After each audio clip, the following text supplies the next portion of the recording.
5 things you must eliminate from your life and never tell a soul, except maybe your wife, because it's always good sharing things with your wife, especially if they're supportive and they love you and they're devoted to you. So, number one, people who take from you, like energy vampires, vampiric people. So these are the type of people where it's very much a one-sided street, and they usually only want to come to you when they've got problems, or they need to vent, or they need to dump, or they just need some form of support. Often these people are stuck in victim consciousness. Yeah, mostly are all stuck in victim consciousness, and usually find people who are very generous with giving, giving, very generous with their light, with their life force. I think it's important to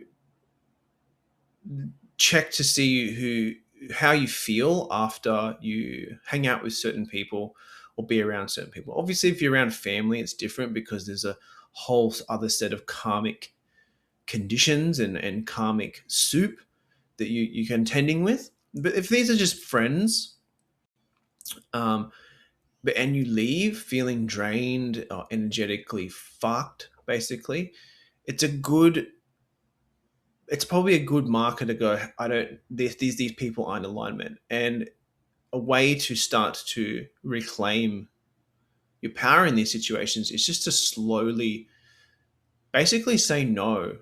And you can either do this more forwardly and just say no when they want to hang out, or you just slowly start to stop responding promptly, and silence and distance will start to speak louder volumes. Or you can take the direct approach and you confront them head on. However, if they're stuck in like a hardcore victim consciousness, they'll throw some hook out there that might get you hooked back in. So it's important to check to see who's around you who may be taking advantage of your generous giving. I know this has been a very big pattern for me where I give, give, give, give, give. And I had a lot of people where it felt a lot more one sided and lopsided. Um, and it took me a little while to figure it out because there was a pattern of not wanting to be lonely. There's some sort of program of needing to belong, and it didn't really matter who I was around because I just needed to fill that void. When I started to recognize this and reclaim my power and grow, this is another one. When you start to grow outside of the bandwidth of these people, they'll just fall away. They'll just fucking fall away. They'll just plop right away, and won't be able to access you as easily. So, number one, eliminating people who are vampiric or take from you. Maybe you're one of those people. So check yourself. I know I've been that in my past. Definitely not of in aversion to seeing that within myself. So I think that's important also to look to see if you may be doing the vampirizing.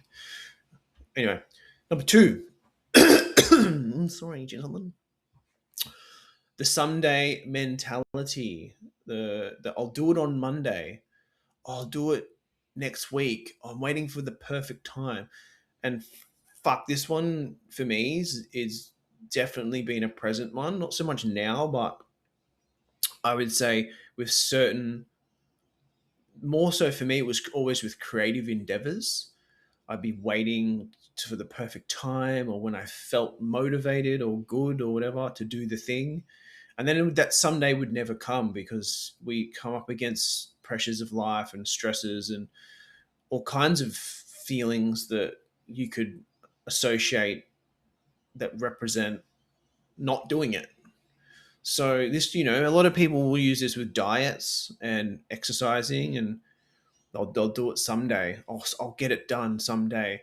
And I think the antidote to this is just to break it down into small actionable steps and start taking it every day, regardless of the resistance you come up against.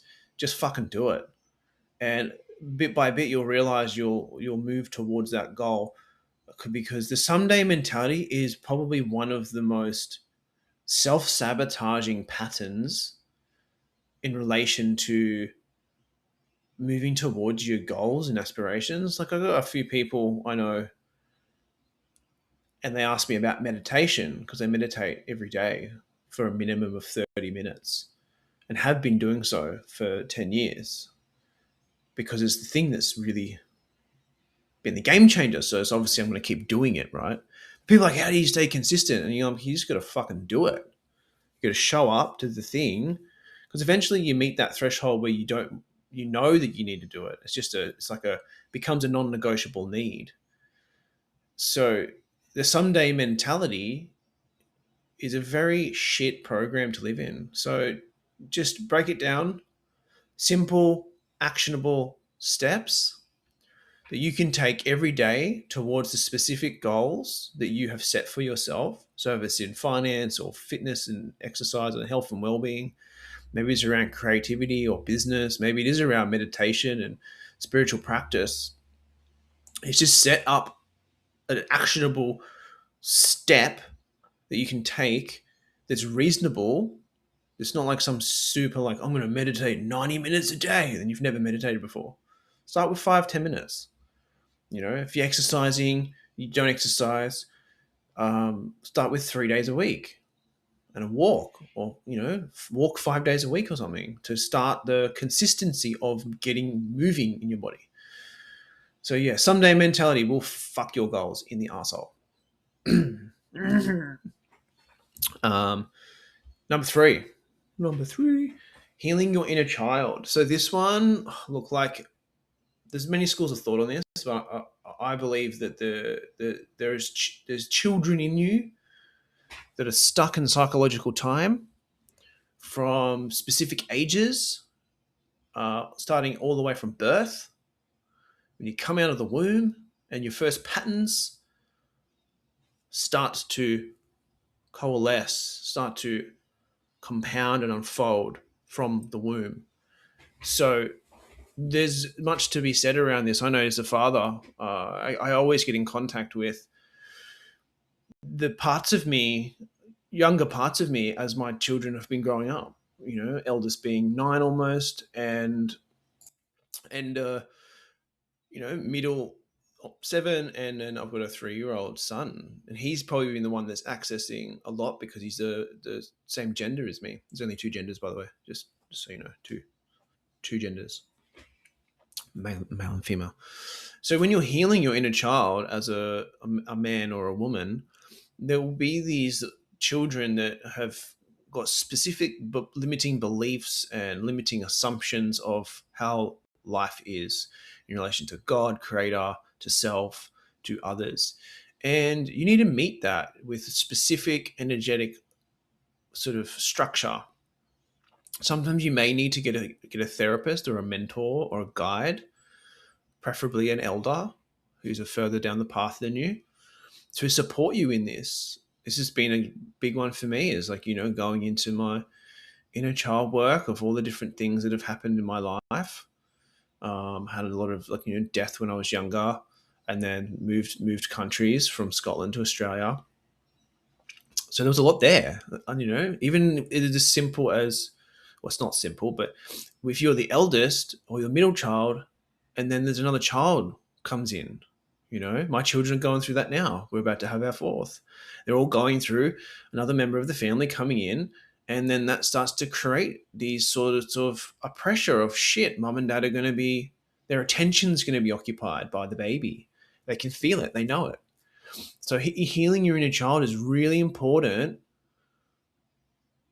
to start moving and growing forward in life. And you don't have to tell anyone. You just do it. People will start to recognize that you're changing, and you don't need to tell anyone. So you need to eliminate, I don't like that word, but I'm going to use it. You need to quietly eliminate all the limitations that your little child placed there to keep themselves safe, that no longer serve you. Which kind of like bridges right into the next one of Number four, audit and decluttering. So this is a good one. Some people are hoarders of stuff and like to keep. I'm a bit more of a sentimental hoarder. I don't keep everything, but I like to keep things that have a sentimental value to me. So then, with letting go of certain things like that, it can be difficult. I'm like, oh, I need to keep this. What if I use this again? My wife's a bit more of just a long-term hoarder of all things.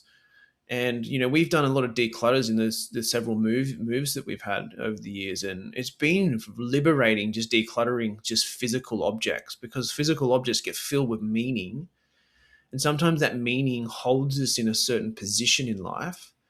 And by decluttering and simplifying, you actually start to let go of the physical material objects that hold a certain energetic structure in reality.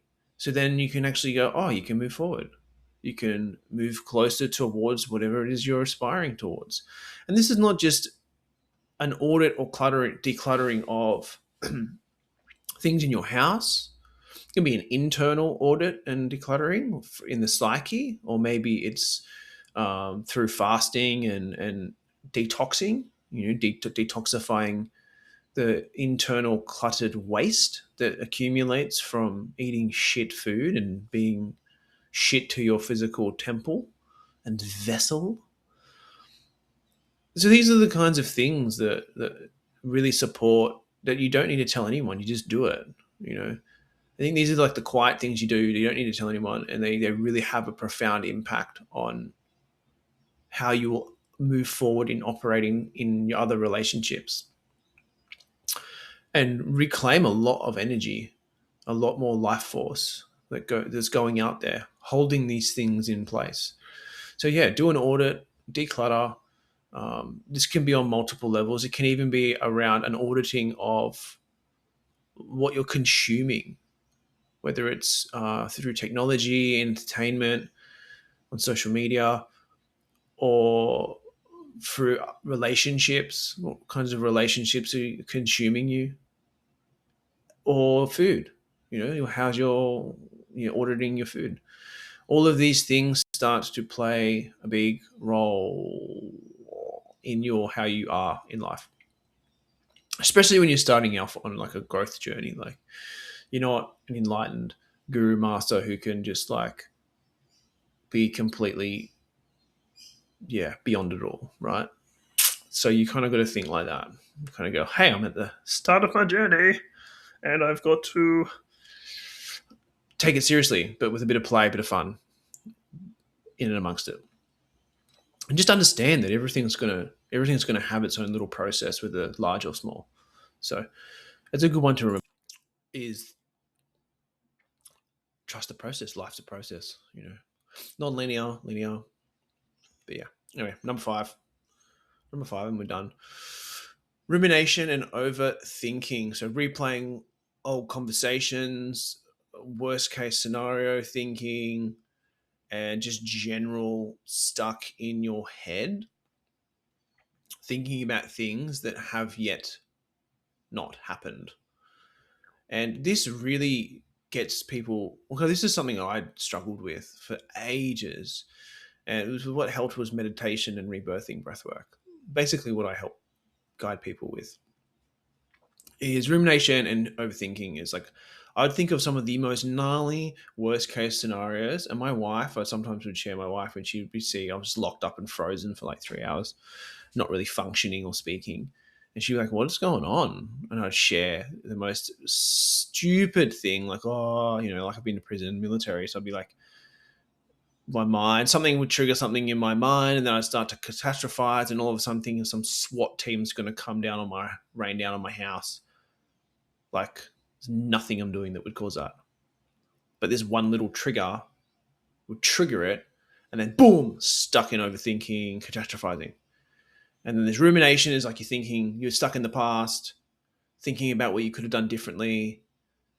Oh, I wish things were like this, or like, you're stuck in regret.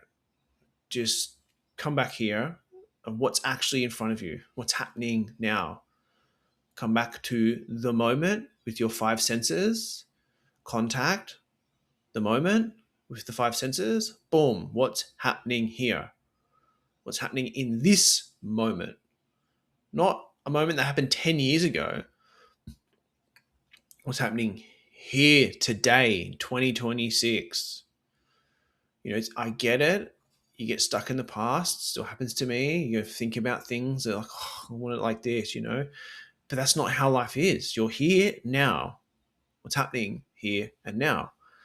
And often these parts of us that create these catastrophizing and overthinking and ruminating it's a way to stay safe and to keep an identity structure going on, continuing. So we just need to, what's helped me has been EMDR therapy, rebirthing breath work, and meditation, and identifying what exactly is happening. What's the pattern? What's the potential program or belief that this is coming from? What's happening in my body? And then I start to sort of go, okay, I'm going to feel what's happening in my body, make contact, feel what's happening in my body. What's the meaning I'm making of this? I was like, pouring meaning into this, which started to create a perception of and then all of a sudden I start to react or act. So then as you break it all the way down, you just go make contact and you just get straight into the sensations. What's happening now in my body? What's happening here? And often it can dissipate. It doesn't mean it's going to disappear completely. However, it does support in moving through it. So these are the 5 things that I would say to eliminate quietly from your life, and don't tell a soul, except maybe your wife. It's good to tell your wife things.